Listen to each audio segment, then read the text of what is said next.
बाबा की एक बड़ी ही अजीब सी स्टेटमेंट आई है कि किसी के बाप में भी दम नहीं है कि उन्हें अरेस्ट कर सके। कैसे किसी के बाप में दम होगा जब सारे के सारे न्यूज चैनलों को आपने इतना भारी पतंजलि के एड का रेवेन्यू दे रखा है। तो किसी के बाप में कैसे दम होगा कि आपको कहीं से भी उखाड़ सके। तो बाबा जी एक पक्के बिजनेसमैन की तरह उन्होंने एक स्ट्रैटेजी अपनाई।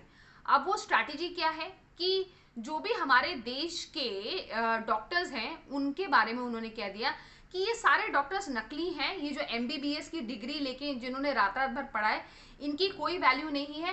वैल्यू है तो सिर्फ जो बाबा के योगा की है और बाबा के जो प्रोडक्ट हैं जो कि आयुर्वेदिक प्रोडक्ट हैं उनकी है।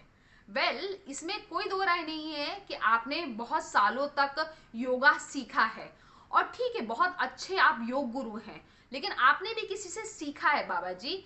इसी तरीके से इन डॉक्टरों ने भी एमबीबीएस की डिग्री कहीं रद्दी वाले से नहीं लेके आए हैं, इसके लिए इन्होंने पढ़ाई की है। तो अपने प्रोडक्ट को, ये पुरानी मार्केटिंग स्ट्रैटेजी है कि अपने प्रोडक्ट को बेहतरीन लगाने के लिए आप दूसरे के प्रोडक्ट को बोल दीजिए खराब है, गंदा है। अब ये दवाइयां बिकेंगी कैसे जब तक बाबा डॉक्टरों को ये बेकार नहीं बोलेंगे। तो ये दवाइयां बिकेंगी कैसे, बाबा की आयुर्वेदिक दवाइयां बिकेंगी कैसे। अब इस पे क्या हो गया कि सारे के सारे डॉक्टर बाबा से रुष्ट हो गए। आईएमए पूरी तरीके से बाबा से रुष्ट हो गया, नाराज हो गया और इसलिए एक लीगल नोटिस बाबा को भेजा है 1000 करोड़ का। अब बाबा की तरफ से जो जवाब आना था वो बाबा की तरफ से नहीं आया है। अब उनके जो सहयोगी हैं आचार्य बालकृष्णन जी, हाँ वही बालकृष्णन जी जो कि मेदांता हॉस्पिटल में एडमिट थे जब उन्हें एक माइनर हार्ट अटैक आया था। तो अगर डॉक्टर बकवास है तो आचार्य बालकृष्णन जी एडमिट क्यों हुए थे, पता नहीं। खैर इसका जवाब भी बाबा ही दे सकते हैं क्योंकि बाबा को ही सारे जवाब आते हैं बच्चा। अच्छा, उसके बाद उन्होंने बोला है बालकृष्ण जी ने कि जो इतने भी डॉक्टर हैं वो ईसाई धर्म को, ईसाइयत को की साजिश की वजह से ये सब कर रहे हैं, मतलब ईसाई धर्म को बढ़ाने की कोशिश कर रहे हैं भारत में।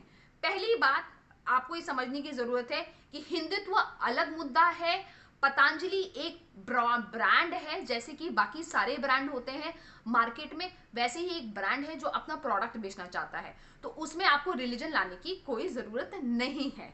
दूसरी बात कि आप ठेकेदार कैसे बन गए रातों रात सिर्फ हिंदुत्व के, मतलब ये तो वही बात हो गई कि आपको अपने प्रोडक्ट बेचने के लिए कुछ भी मार्केटिंग स्ट्रैटेजी अपनानी हो तो अपनाइए। तो जितने भी समझदार व्यूअर जो यहाँ पे देख रहे हैं आई एम श्योर वो समझ गए होंगे कि ये कुछ और नहीं, बाबा की सिर्फ एक मार्केटिंग स्ट्रैटेजी है। लेकिन आईएमए तो बहुत ही नाराज है।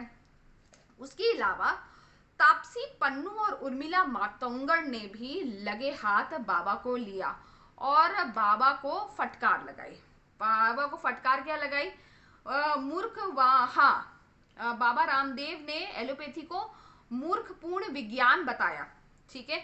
इस पे उर्मिला ने भी ट्वीट लगा के बाबा को फटकार लगाई और बाबा को बोला कि इस बिजनेसमैन को किसी कोविड अस्पताल में जाना चाहिए और वहाँ के डॉक्टर और बाकी वर्कर्स से सिर्फ 24 घंटे खड़े होके बात करनी चाहिए तो पता लग जाएगा दूध का दूध पानी का पानी। गलत बात तो नहीं बोली उर्मिला मातोंगड़ ने। इसी किस्म की थोड़ी सी क्लास तापसी पन्नू ने भी लगाई है। तो अब आपका क्या कहना है बाबा की इस मार्केटिंग स्ट्रैटेजी पे, आपको क्या लगता है बाबा के सिर्फ योगा से ही होगा या हमारे देश में जो इतने सारे एमबीबीएस डॉक्टर्स हैं जिन्होंने कड़ी मेहनत की है, क्या इस तरीके से मूर्ख बोलना इन डॉक्टर्स को क्या सही है?